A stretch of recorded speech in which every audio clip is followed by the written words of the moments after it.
Olha a Laurinha dançando lá atrás, família, tá ligado? Nós tá aqui na selva de novo, ó.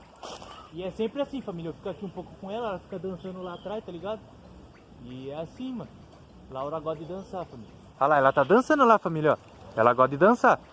Vocês perguntam pra mim como que ela dança? Não sei, eu só coloco música e ela começa a dançar, tá ligado? É que ela tá de fone, mano.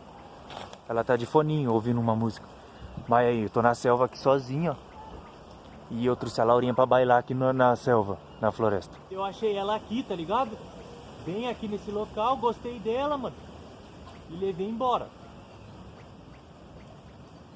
Eu achei ela aqui, eu não ia deixar ela aqui na floresta, né, família? Como tá ficando muito tarde, eu tenho que ir embora, tá ligado? A Laura, ela fica ali, dançando na selva mesmo.